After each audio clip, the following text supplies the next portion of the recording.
সাভারে গণপরিবহনে বেড়েছে ডাকাতি ও ছিনতাই। গত ৩ মাসে চলন্ত বাসে এরকম অন্তত ৬টি ডাকাতি ও ছিনতাই হলেও পুলিশ এসব ঘটনাকে বিচ্ছিন্ন হিসেবে অবহিত করছে।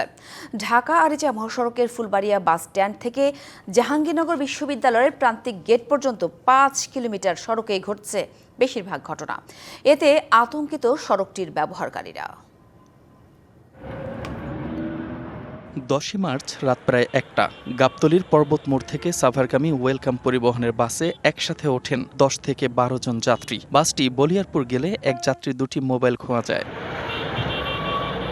সন্দেহভাজনদের তল্লাশি শুরু হলে বাস থেকে লাফ দিয়ে পালিয়ে যায় ২ যুবক। এ সময় তাদের সাথে থাকা ব্যাগে চাপাতি, মুখ বাঁধার কাপড় ও ডাকাতির সরঞ্জাম পাওয়া যায়।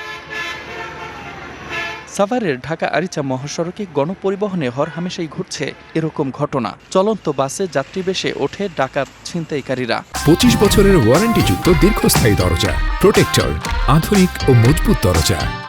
অস্ত্রের মুখে যাত্রীদের জিম্মি করে লুটে নেয় মূল্যবান সামগ্রী। বাধা দিলে করা হয় হামলা।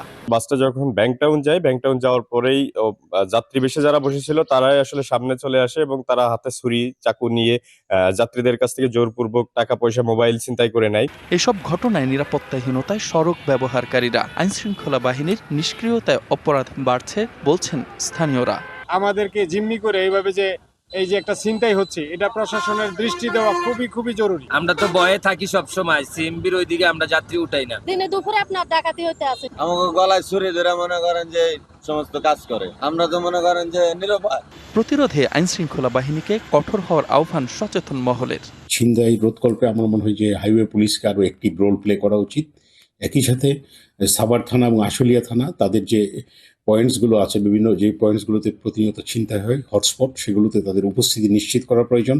এসব ঘটনাকে বিচ্ছিন্ন বলছে পুলিশ। প্রতিরোধে এসেছে ব্যবস্থা নেওয়ার আশ্বাস। মহাসড়কের দু একটা বিচ্ছিন্ন ঘটনা ছাড়া আমাদের আশুলিয়া সাভারে গত ৩ মাস আগে যা হয়েছিল তার চেয়ে এখন অনেকটাই ছিনতাই ওই রকম আর নাই বললেই চলে। বর্তমানে এই যে বাসের যে এগুলো আছে, এগুলো আমরা আশা করি যে জিরোতে চলে আসবে। শুধু আশ্বাস নয়, নিরাপত্তা নিশ্চিতে কার্যকর ও দৃশ্যমান পদক্ষেপ চায় সাভারবাসী। DBC news desk.